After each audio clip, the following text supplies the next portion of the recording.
Melissa Hagan. She is the Wellness Witch over on Instagram. I remember the first time I saw your username, the wellness.witch over on Instagram. I was like, is she a real witch? Like, what's the witch part? Yeah, I know. So it's fun. I think that's a fun thing to start with.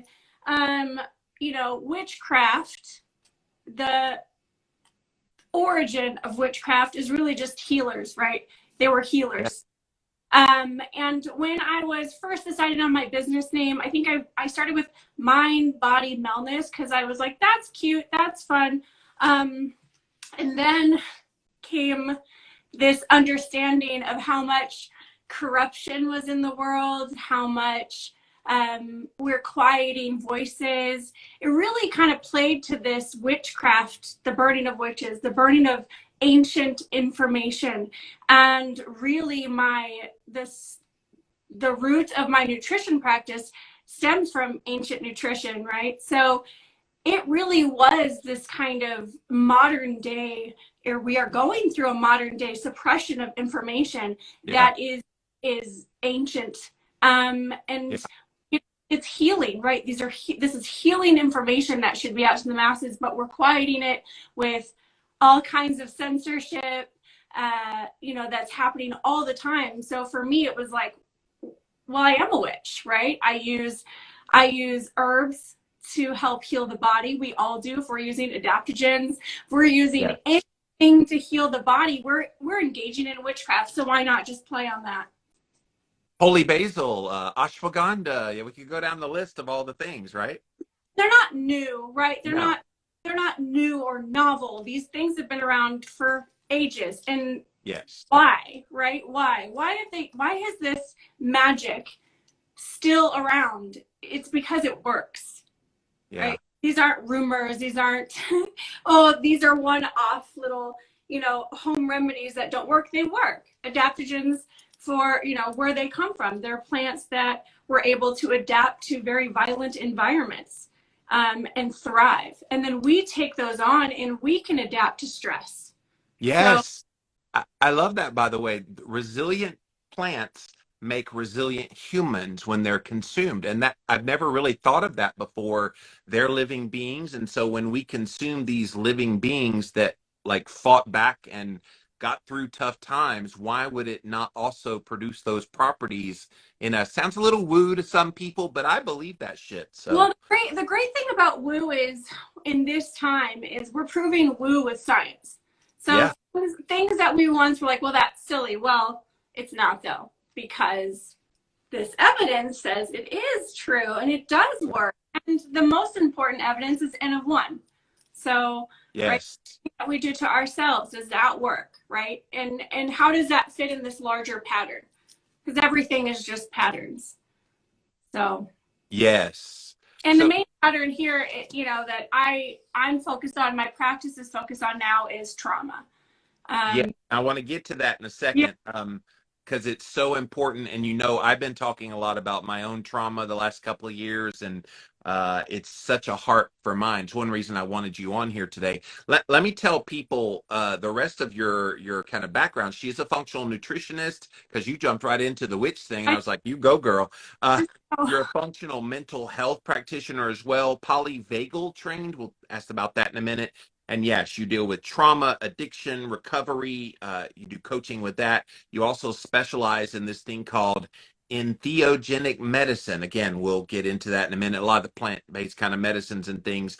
But guys, I want you to go follow the wellness.witch, because as of, I think it was a couple weeks ago, when your original account that you had a few thousand people, but it was a whole lot, but it was a lot for you, and it took you years to build it up. Some idiot got in there, hacked her, deleted her whole account, and she had to start all over again. But actually, he did worse than that. He took it over and now is pretending to be you and posting all kind of weird, like, buy my NFTs and buy my cryptocurrency. It is really weird. So guys, if you see this little lady here and you see her picture, but she's pitching you cryptocurrency and NFTs, that's not her.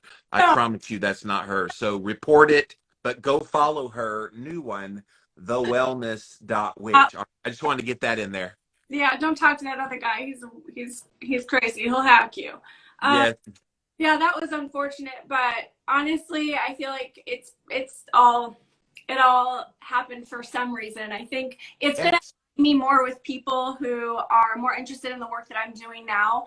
A lot yes, of followers that I did kind of build over a longer period of time were more interested in things I was doing then, or they were yes. following family. So I feel like it's an opportunity to realign and with people who are focused on this work. You know, that happened to me in 2018.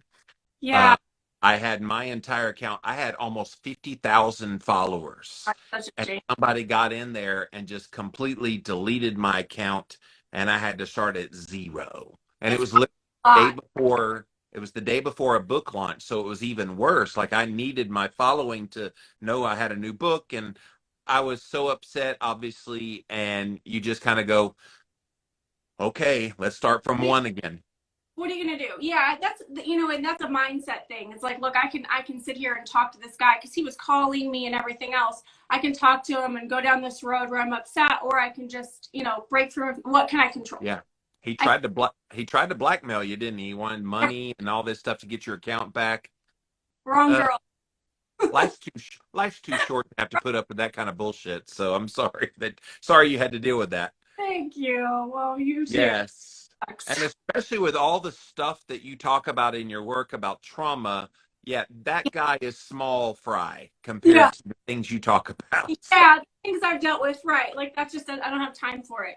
I need to get my message out, and I don't have time to mess with that guy. So yes, which by the way, I saw your video. It was a story or something today from you where your son was in the bathroom doing all these positive self-affirmation things. You are strong, you are beautiful. And I was just like, that's a mama that's taught a I don't know if he was just having fun or if that was what he was doing for real, but yeah, it was fun to see as wow, look, they do mimic you. They do see you. They do kind of want to be like you, and they're going to get the benefits. Like you're giving him the kind of parenting that you wish you probably had.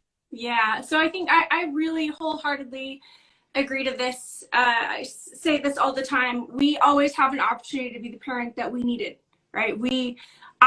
That's how I viewed my parenting. And those are affirmations that he's been doing since he could talk. Fun tidbit. I started really started my healing journey. When I did that, I came across the holistic psychologist, Dr. Nicole LePere. Yes, love her. At the time, she had like 20,000 followers, Yeah. but she spoke to me, and I was like, this woman, I was in nutrition, school, and I was like, this is it. I think she's onto something. She's going to be big.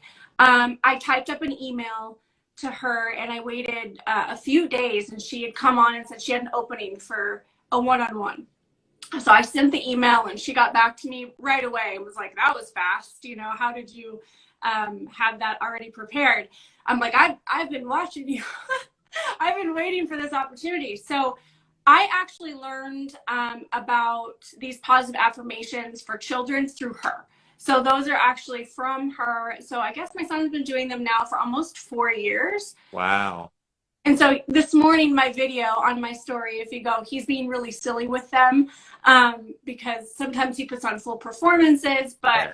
we really talk a lot in our house about the power of positive affirmations and really, especially for children until the age of 7, when their subconscious is still forming, having these positive affirmations that they're saying to themselves every day and having them really focus on that. Yeah, I deserve love. I can make my own reality. I can make my dreams come true. Saying these things over and over again really can help block out these limiting beliefs that we adopt as children, especially when we're children of trauma, right? Look, These things that our parents might say to us because they had a bad day, and all parents are guilty of it. I'm guilty of it. We say something and it hits wrong, it's going to stick there. It's going to stick there for the rest of their life, maybe. yeah. Well, it's one thing to have a bad day. And look, parents, I'm not one, so I can't really speak Right. to this, but parents know protect yourself and your children and even your spouse for that matter on those days that you know your energy is off. Go in a sauna, go in an ice bath to chill out, literally. Do Yeah. something to get away from that situation, to calm down. And we can talk about the vagus nerve here in a minute, how you can do some things. But it's a whole nother thing where their whole totality of who they are is this constant walking on eggshells around them. Like, that was my experience. I had a very oppressive father in my teenage years who I knew I had to be very careful around, because he could seem charming and happy and all this in one moment, and then snap, go right to, and I now know, I didn't know when I was a kid, but I now know he was beaten by his dad, alcoholic dad, when he was young. And so he's still in trauma brain mode. And even to this day, in his early 70s, still in trauma brain mode. It's just, he never dealt with it, which is why I have a heart for it now, because I have compassion for my abuser, because he himself was abused. But then I'm also conflicted because he denies the abuse towards me. It's like there's so much opportunity there, but he hasn't taken any of it. Yeah. I think, and what you said, the key word there is compassion. So having this polyvagal institute there, the polyvagal trade, this polyvagal approach where we really understand the autonomic or polyvagal ladder. We really understand this nervous system going from, one side of the ladder to the other, and having compassion. It's just different states for people. Yeah.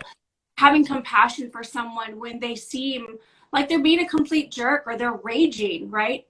And we need to be able to look at that and have a more informed and compassionate approach and say, look, this isn't right, because we still need to be able to put our boundary and say this isn't right and stick up for ourselves, but also understand what that is. And we can talk a little bit about that today, what Right. that is. Well, I think, go ahead. yeah, I think that a lot of people right now, like, trauma is a buzzword, and then dysregulated nervous system is a buzzword. And it's like great that people are starting to understand this stuff, but we're not really understanding it. We're not really fully grasping it. We're saying, do this for the vagus nerve, do this, right?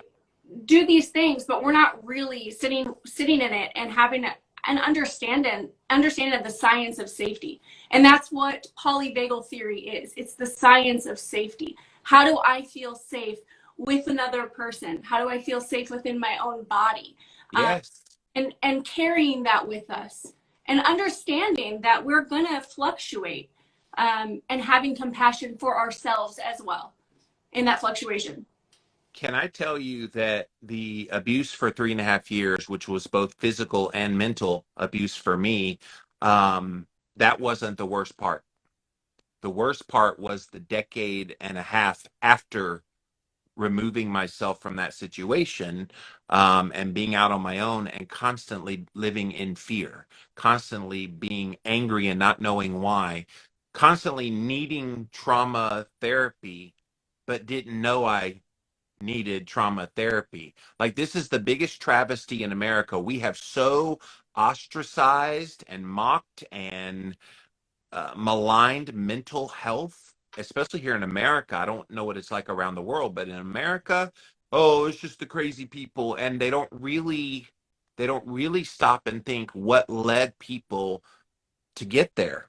And sometimes it's as simple as just some adverse event. Doesn't even have to be a abusive parent. It could just be an adverse event. I interviewed a lady a couple of years ago whose father basically got killed right in front of her, like shot and killed, and she saw it. Now, the dad didn't do anything to her to traumatize her, but that event, she's now 20 something years old, and she's still suffering the consequences. She went into alcohol and drugs and just got her life into a mess, all over one adverse event. Now, a big one, but it was one adverse event. And so think back through your life, you guys, and are there these kinds of events? And can someone who's trained like Melissa here today actually help you with that? Here's a good list, Jimmy, if everybody wants to just run down this really quick. These are the 10 adverse childhood experiences for adults. So we can all hold up our hands and do this really quick. Before the age of 17, answer by putting a finger down. Did you feel that you didn't have enough to eat had to wear dirty clothes or didn't have anyone to protect or take care of you? Did you lose a parent through divorce, abandonment, death, or any other reason? Did you live with anyone who was depressed, mentally ill, or attempted suicide? Did you live with anyone who had a problem with drinking, using drugs, including prescription drugs? Did your parents or adults in your home ever hit, punch, beat, or threaten to harm each other? Did you live with anyone who went to prison or jail? Did a parent or adult in your home ever swear at you, insult you, or put you down? Did a person or adult in your home ever hit, beat, kick, physically hurt you in any way? Did you ever feel that no one in your family loved you or thought you were special? Did you experience unwanted sexual contact, such as fondling, oral, vaginal intercourse, or penetration? So most people, I believe it's 87% of people will have 2 or more. I had 9 before the age of 17. Same. And you had 9? Yeah. 9. So with a score of 4 or more, you are twice as likely to be a smoker and 7 times more likely to be an alcoholic.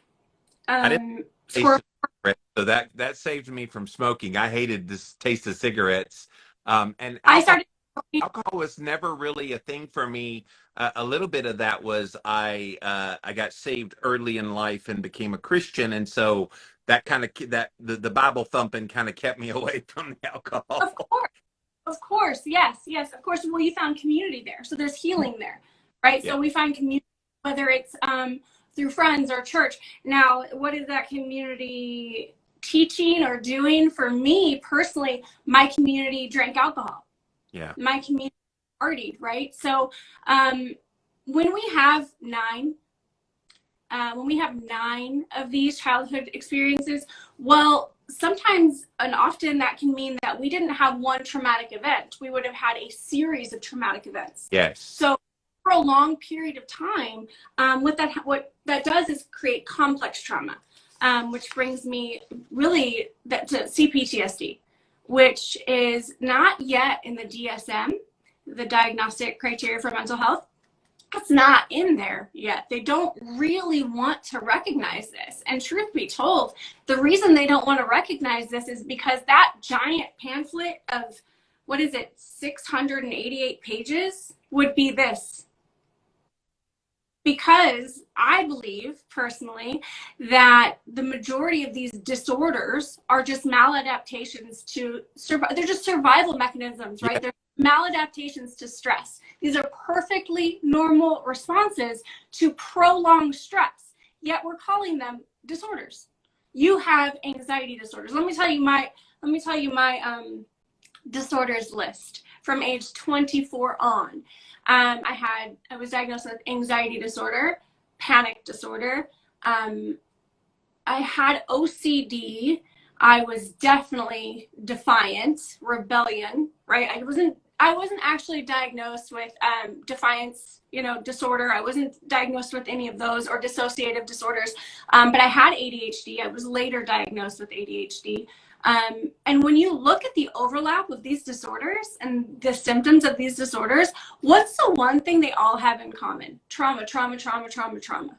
So we're going into the doctor. Let's say our parents bring us in or we bring ourselves in because we're having all of these physiological responses to stress and these behavior maladaptations to stress.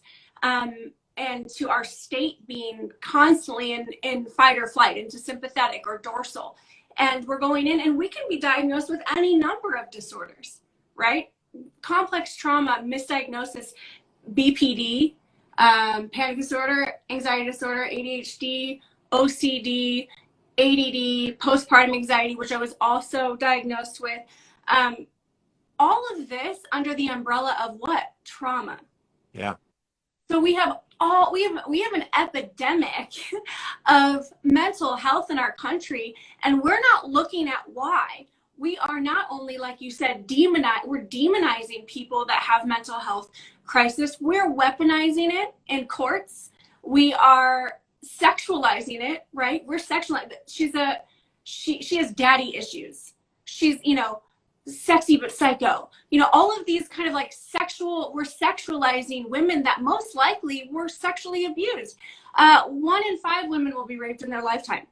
1 in 4 will be sexually abused in childhood. 1 in 3 will be sexually assaulted. So these women are carrying incredible, immense amounts of shame, deep inner shame, toxic shame, which is one of the markers for complex trauma, Cptsd. It's toxic shame. The difference between PTSD and Cptsd is going to be toxic shame, social anxiety, self-abandonment, a vicious inner critic, and emotional flashbacks. To where PTSD is going to be visually flashing back, Cptsd is emotional flashbacks. Something you do reminds me emotionally of something somebody else did to me.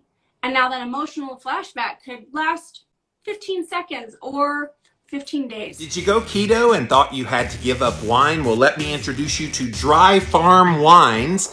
It is the world's first sugar-free alcohol that is lower than your typical wines, organic, made at local farms that do it the right way. Most of the wines that you buy are from 3 really big companies, loaded with additives and preservatives, so many dozens of those kinds of things.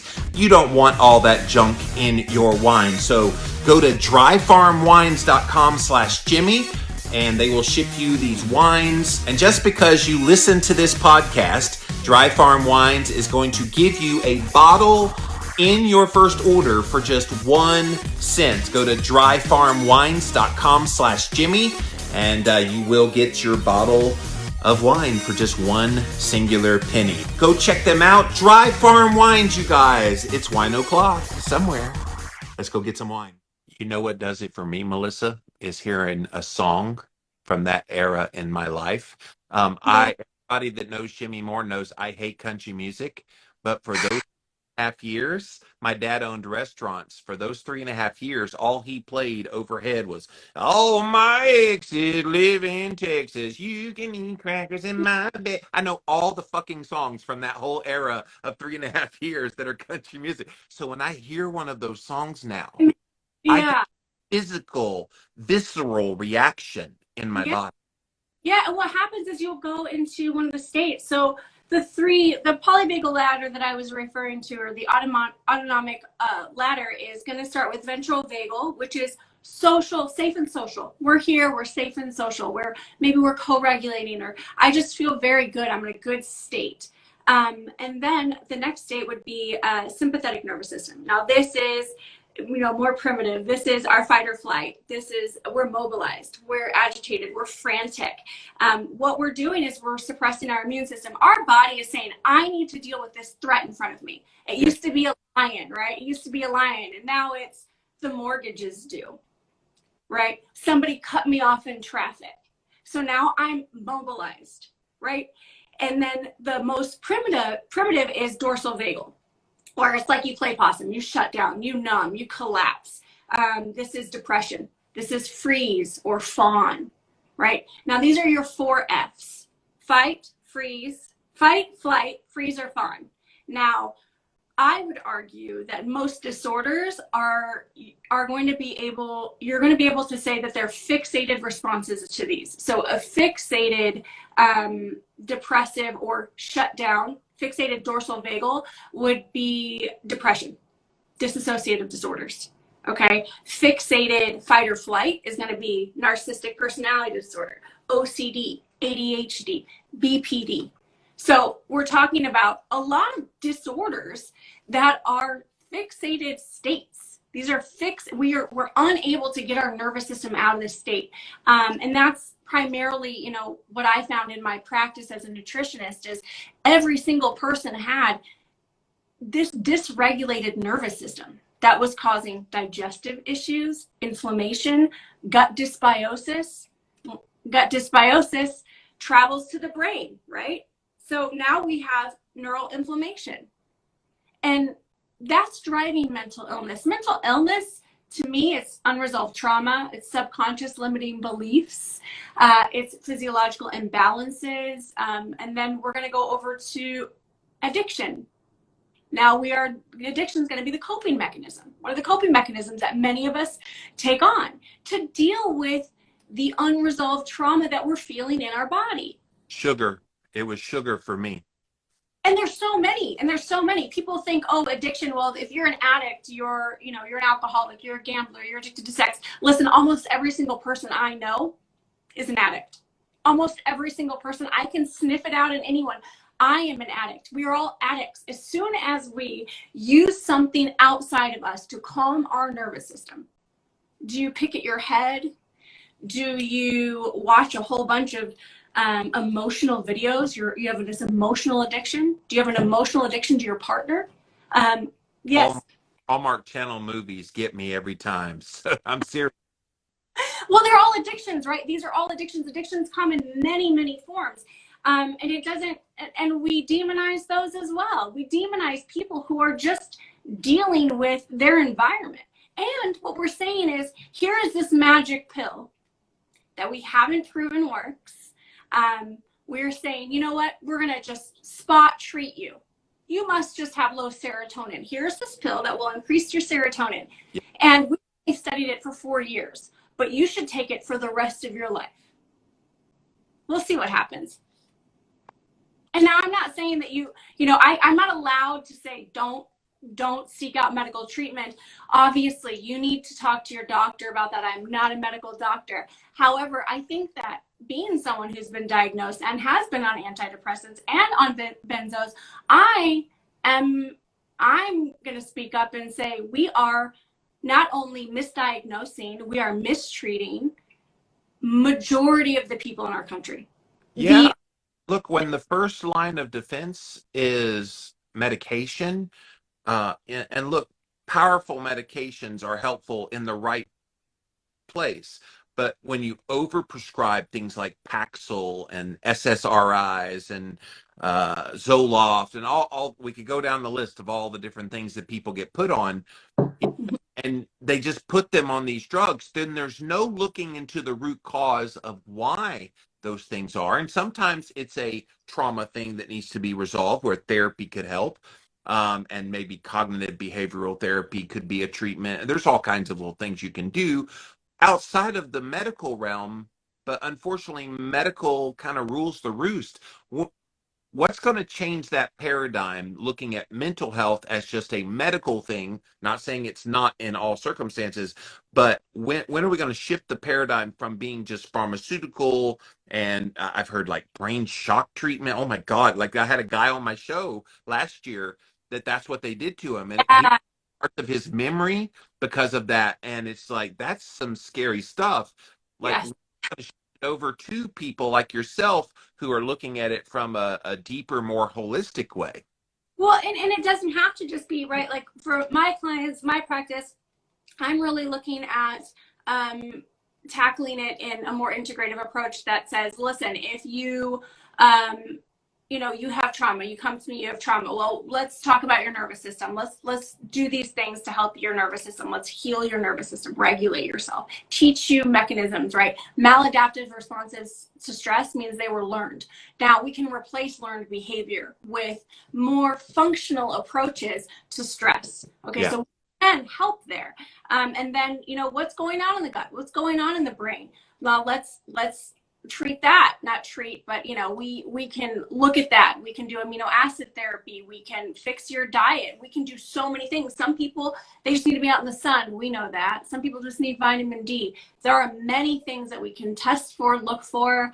And on that, there's Brendan Vermeer, the holistic savage. He's come out with the mental map, which is a list of biomarkers that help predict and mental health. So he can say, look, on this here, it says you have increased zonulin, you have gut dysbiosis, so now we can look at this and take that into our approach. It doesn't have to just be holistic. It doesn't have to just be woo, but let's include the things that we know work.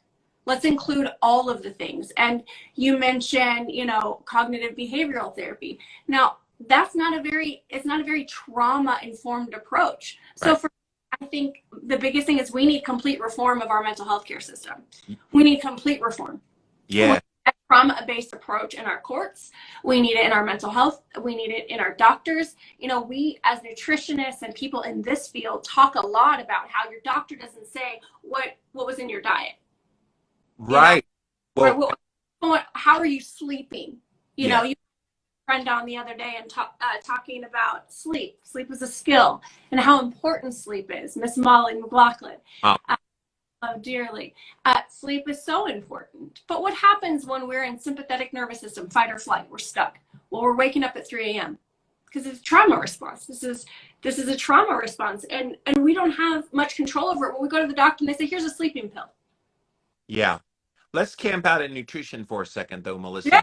camp out. I feel like the standard American diet has caused and exacerbated so much of the mental health issues that people deal with, both from the abuser that would end up abusing, especially children, but even like the adults of with trauma that then grow into and they're eating all this food. I can tell you throughout my late teens and 20s post trauma, like I said, sugar was my addiction and I couldn't get enough in my mouth. And look, I never stopped and made the correlation until like just 3 or 4 years ago of why did I do that? What was the propensity to binge eat and then binge all this like junk that I now know is clearly junk food?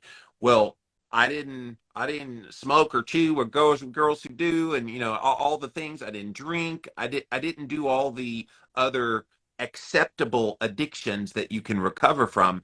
I ate food, and I would argue most people um, do that because this obesity epidemic, could the obesity epidemic actually be a mental health epidemic coping mechanism? It is. I believe it is. So that was one thing that I saw with all my nutrition clients. Like I said, they all had trauma. They all were coming to me like, I'm eating too much. I'm not eating enough, and I'm just like, wow, like from the school of thought of like intuitive eating and understanding when to stop and when to start, you're emotional eating. And that was never my thing. That wasn't my thing. I had other things. But also in addition to the emotional eating, right, we're soothing our nervous system. It's just nervous system regulation. In addition to that, we have the chemical substances. So the junk food that a lot of us the turnkey kids that we call them, the turnkey Yeah. kids, that our parents filled our pantry with Little Debbie, zebra snacks, all that stuff, and Pop-Tarts, and we would just eat that stuff after 3 o'clock. We got home, shove it in our face, and there's addictive chemicals in that food. So of it, yes, is emotional eating. Also, it's a chemical addiction. We're using just the same as any other chemical addiction. Now we're introducing a chemical that we are now addicted to on a physiological level.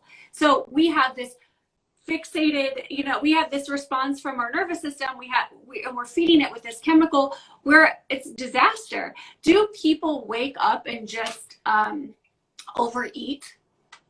I don't think so. I think that if you have a healthy satiety, if you're not eating for emotional reasons, right? Most of us we can eat a healthy amount of food. And I found that with all my clients. Look, I can tell you how much to eat, but what are we really doing at the end of the day? Like, how much are you going to pay me to tell you what to eat every day? Like, I really want to help you. I want to help you. And that always came back for me to addressing their trauma.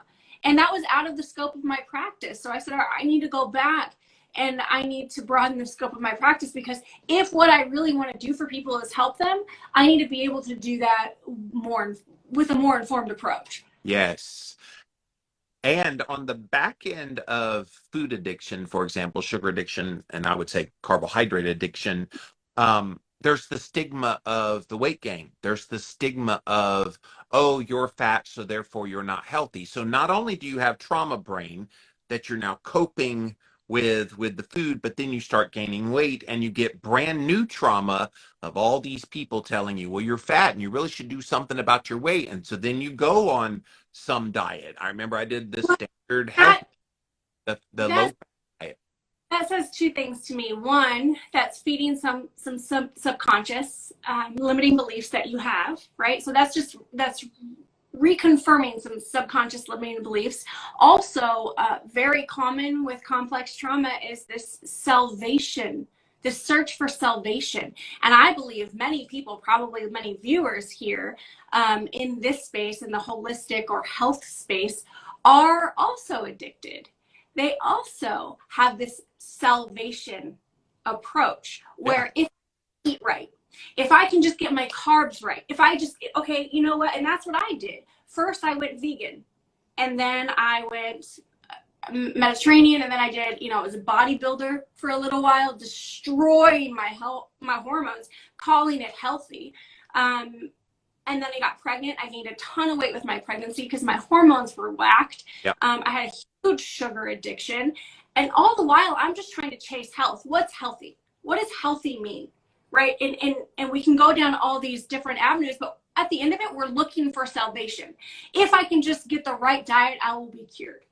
My mental health will be cured. Right? And yes, diet plays a huge part of it. Huge, right? Like, we're eating sugar all day, every day. Our behavior is off the chain. Our, you know, our hormones, we are screwing our bodies. Absolutely. However, if we're not doing it with sugar, right, we're going to do it with something else. Yeah. If we resolve the trauma. So alcoholics getting out of detox, they're sent to, you know, the program, and that program's helped a lot of people. But what do they give them? You ever been to one of these? I've been to one with a friend. I did sugar, a table of sugar. I did the Celebrate Recovery, which was the Christian form of AA. And I used to be in like the praise team for that. And yeah, I would go every week. I did that for about a year and a half. And yeah, the big plate of sugar along the side. It's a whole, and they're all outside smoking. And you know what? I'm not one to judge. I'm not judging that, because you come out of addiction. I say, if smoking is, you do your smoking, right? You smoke, that's fine. It's baby steps. I'm working with a client now who's taking baby steps out of the program to find more interactive support, more support other than just showing up to the meeting. The problem is we're trading one addiction for another addiction. That's really the purpose of what I'm saying. Not that program hasn't done great things for people, right, but we're not addressing the root of the problem. Well, and there are gradients within our culture of, well, this is a worse one to have than this one, so give this up, and if you pick this one up, oh well, like, and but it's not hitting the addiction brain, which is what you're talking about, of let's actually calm down all of that makes you want to be addicted, rather than replacing one addiction with another. You know, and look, people are addicted to work. Hacking. What? People are addicted to biohacking. Am I getting called out? No, I was. It's everything. Yes. It's everything. That salvation, like, this thing will fix me, and I can get addicted to data, yes, right? I can get addicted to this. And what are we doing? Where's our nervous system in that? Sometimes it's like, you just take off the data. Yes. Live life, right? Live life. I started doing that because people, every time I would do something new biohacking wise, well, what's your blood sugar? What's changing in your thyroid? And I'm like, guys, I don't want to anymore. It's just not of interest to me. I've done those things. I work myself to the ground, and it's exhausting. It's expensive. No, thank you. Yeah, and I love it. You know, I'm going to the biohacking congress in a week from now. I love the gadget. I love the data. I love it.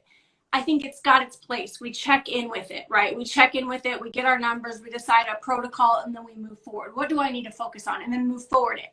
All of these things I'm talking about, really, like, all of these things, it's just about being more human, right? We've biohacked. We have over complicated what it means to be human. Go in the sun, get more sleep, connect with others. We're just telling people to be human. Like, that's where we're at in our society. Be human. And by the way, you went through some serious shit in your childhood, so maybe you need some love. Maybe you need safe relationships. And what happened? I mean, we had a mental health crisis in our country before, you know, our pandemic. And now what did we do? We took people out of the gym. We took people out of the sun. We put them in their homes. We told them to break from connection. And now, you know, the whole time, I'm just like, oh my God, we are going to have chronic. It's going to be terrible. And for children, You know, and what are we doing now? Now we get to send them back to school. Most children, I believe, are back in school where they receive, most of them, their first snack or meal in the day is like 70% sugar. Those kids are being hyped up on sugar at school, most of them well exceeding the daily limit for an adult by the time it's 11 a.m. Yes. Then they're crashing, having behavior issues at school. So they're having a blood sugar crash by noon, and now they're acting out. So now we have to drug them. Why? Why are we drugging them? Because of the crap we're giving them and the environment they're expected to be in. People ask me, Jimmy, how do you get such good deep sleep? Well, there's a lot of things that I do, but one of the newest things that I recently added is this upgraded magnesium from a company called Upgraded Formulas. Go to their website, upgradedformulas.com, and you can learn all about this nano technology that they use for this particular mineral of magnesium. Again, it's called Upgraded Magnesium, and it's got all the different forms of magnesium in it using the nanotechnology, so it gets absorbed a lot better. Guys, I have seen my deep sleep improve by as much as 30 to 40% simply by adding in this product along with sunshine exposure, darkness in the room, cooler temperature, all of the things that I always have done. So again, upgradedformulas.com is the website. Go check them out. It's just like type 2 diabetics being told, oh, you can't control your blood sugar here. Just pump some insulin and keep eating the way you eat. And it's like, no, why don't we go to the root of why the blood sugar is going up? Oh, you mean these refined carbohydrates? Okay. And then you don't need the insulin. And it's the same thing. Let's remove this sugar. But that's something that's where we could hit this really hard. This issue is long before it becomes an issue up here as an adult at the kid level. Now you have, is it just the one son? How many kids do you have? One little boy. He's 6 years old. His name's Rocky. Yes, Rocky. So he's awesome.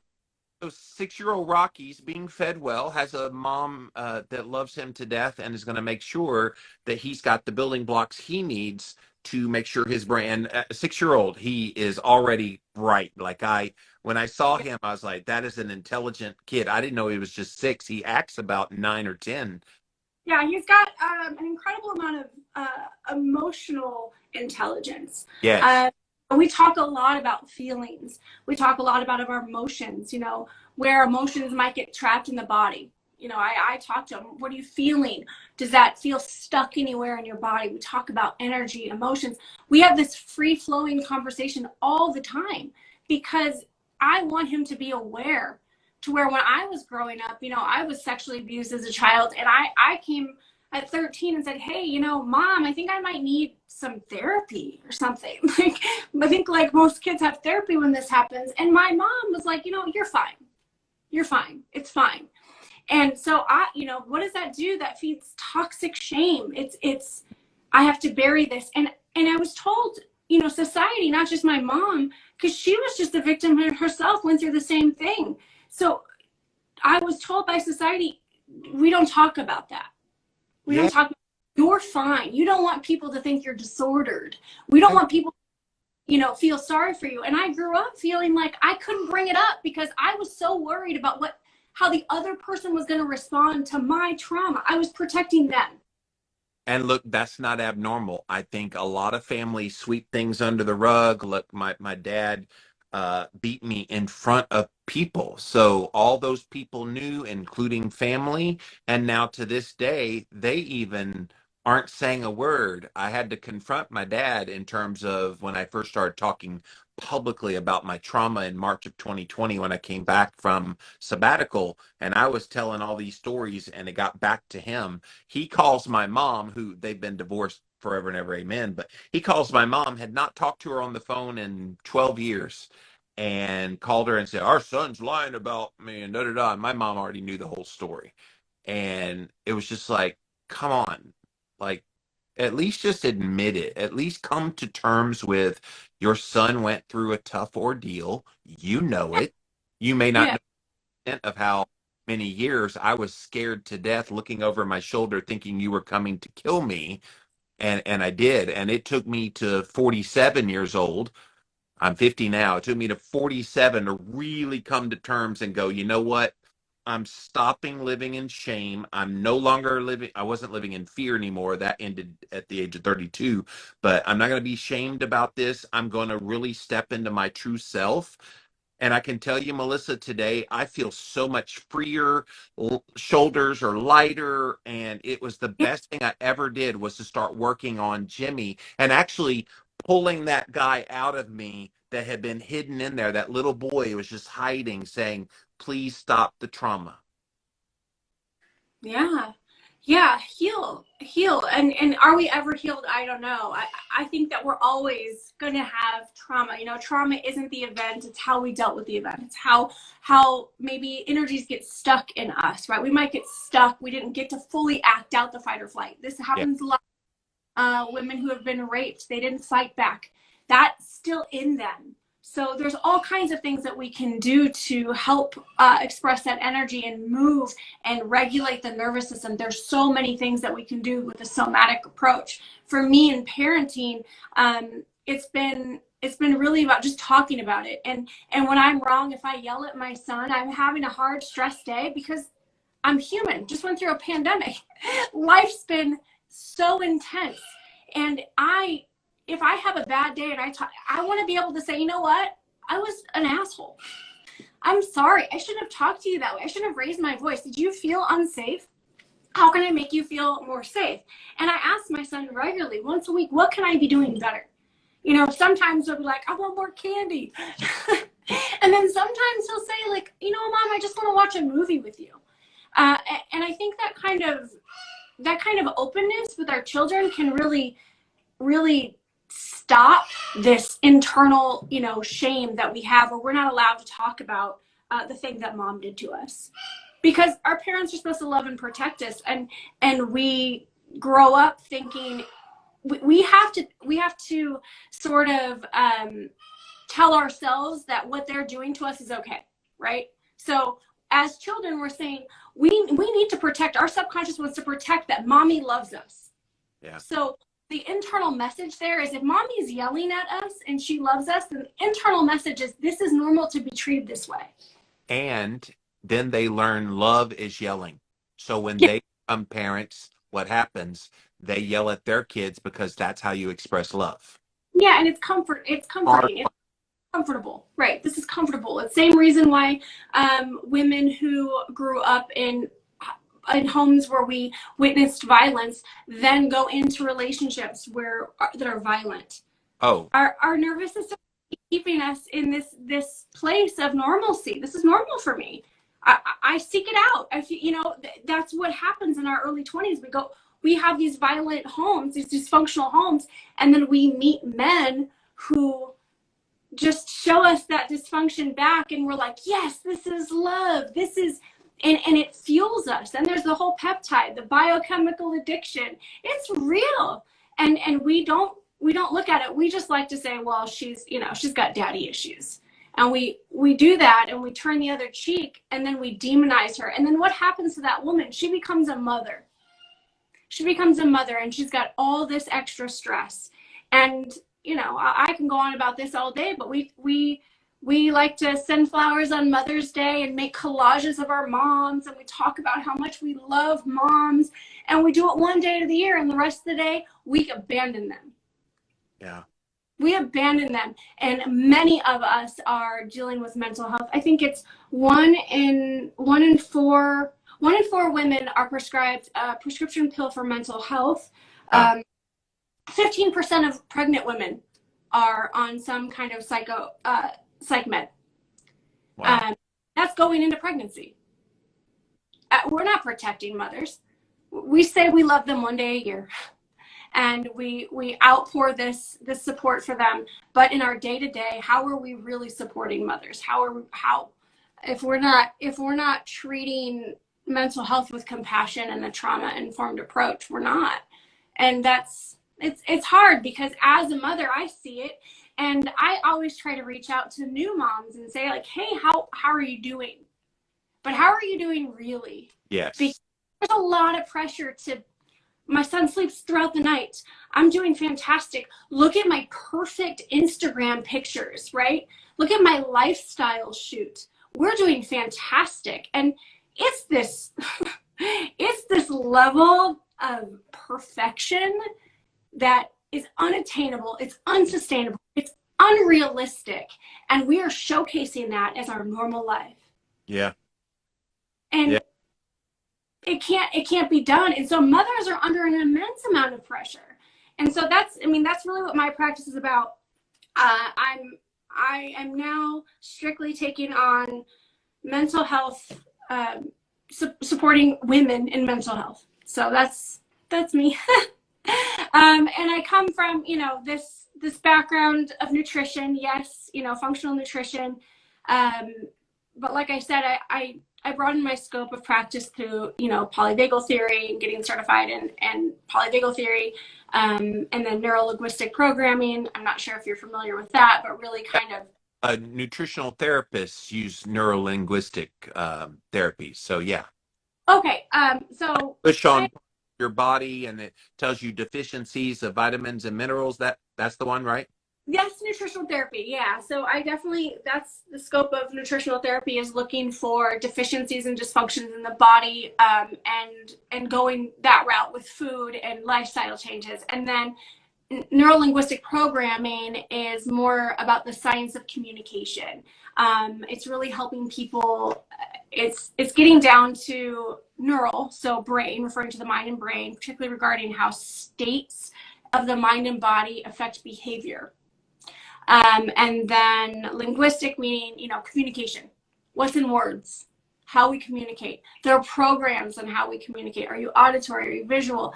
And then, then there's the programming of your subconscious programming from 0 to 7. So neurolinguistic programming is really talking to somebody and helping them dig into their subconscious, pulling out the limiting beliefs and replacing them with more functional approaches, right?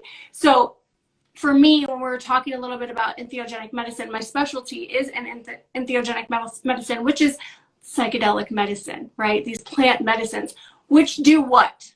They break in the subconscious, right? Help us to really accept our reality, look at new realities.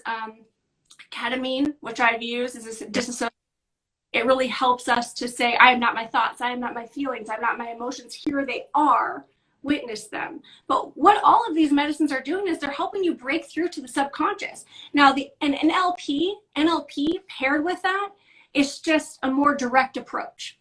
So for my practice, really, it's about integrating that experience with people who are using psychedelic medicines, who want to use these medicines because they're showing incredible promise for mental health. And look, there's another area to destigmatize, Melissa, because you start talking psychedelics and certain segments of the population go, I don't want to be altered in my brain. And they don't realize that it can be therapeutic under the guise of a guide who's there. It's not like you're just getting high and you're left by yourself. Right. It's actually... Yeah, these are different things. Also, it's important to point out that when people say they don't want to be altered, well, the psychoactive drugs that they're taking are radically altering their brains, likely forever. That's very different than these medicines that have been around for civilizations. This is ancient medicine. So for me, it's like, look, I understand that we say in our country we want to destigmatize mental health, but I think unfortunately what that's meant to people, the internal representation of destigmatize has become encourage people to get on pharmaceutical drugs. Yes, which is unfortunate. This is very different than stop dehumanizing, stop sexualizing, stop demonizing people with mental health disorders, and start looking at it and saying, this person has had significant trauma in their life. We need to treat that with compassion and love and understanding and get them a more, a more informed approach for care. Not say, well, you should go get on an antidepressant, and if you don't, then you're irresponsible. Yeah. That's not informed. That's not destigmatizing anything. That's just promoting pharmaceutical drugs. Which, no. We've had enough They work. But that's the last 2 years, so lifetime. What? Yeah. Yeah, we haven't proved the serotonin model. We haven't proved this cure for depression. We haven't proved it. It's not proven. Yet we're giving antidepressants to everyone. Antidepressants from 1998 to 2008 went up 400%. Yeah. Why? Direct-to-consumer advertising. Yeah. Yeah. More, I think it's 49% as of a few years ago. 49% of all prescription drugs written by your doctor are written because somebody came in and just said something that they thought they had a disorder. So they're like, you're not sleeping. Here you go. Psychoactive drug that's going to alter your brain for the rest of your life. Bye. Good luck. It's amazing where we are in the state of health in general, mental health notwithstanding, just health in general. And so you've articulated so many great things today. Her name, Melissa Hagan, you guys. Go check her out. More. If you're talking, they can't hear me. So what did you say? I think there was a lag. I said I'll be venting over there more about mental health. So yes, if you want to hear all her venting about the mental health, go to the wellness. Her link tree is there as well. So go visit the link tree, and it's got all the links about how you can book a consult and all the work that she's doing. But Melissa, I knew I would love interviewing you here today. Thank you so much for being here. Thank you, Jimmy. We'll chat soon.